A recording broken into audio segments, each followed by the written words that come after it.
முத்துப்பாண்டிக்கும் ஹாசினிக்கும் அந்த சாமியாரு சொன்ன சடங்க எல்லாத்தையும் கோயில்ல வச்சு பண்றாங்க. அப்ப முத்துப்பாண்டி கிட்டயும் ஹாசினி கிட்டயும் சொல்றாங்க, நாளைக்கு காலையில முடியும், இந்த முடிச்சு அவரவே கூடாதுன்னு கண்டிப்பா சொல்லிடுறாங்க. இங்க சாப்பிடும் போதும் சரி தூங்கும் போதும் சரி இங்க ரெண்டு பேரும் ஒன்னாதான் இருக்கணும். ஹாசினியும் முத்துப்பாண்டியும் ரோட்ல கொடைய பிடிச்சுக்கிட்டு நடந்து போறாங்க ஜோடியா. வீட்ல ஒன்னா சாப்பிடுறாங்க.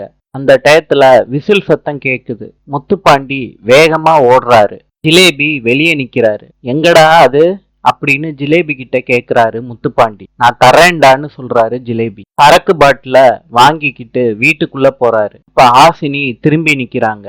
முத்துப்பாண்டி கேக்குறாரு, எதுக்கு திரும்பி நிக்கிற? அதுக்கு ஹாசினி சொல்றாங்க, புடவையையும் உன்னோட கைலியையும் ஒன்னா முடிச்சு போட்டிருக்காங்க, நீ வாட்டுக்கு வெளியே எந்திரிச்சு போற, ஒழுங்கா என் ட்ரெஸ்ஸ போட்டு விட்டு போ. முத்துப்பாண்டியும் ட்ரெஸ்ஸ போட்டு விடுறாங்க ஹாசினிக்கு. நாளை சந்திப்போம்.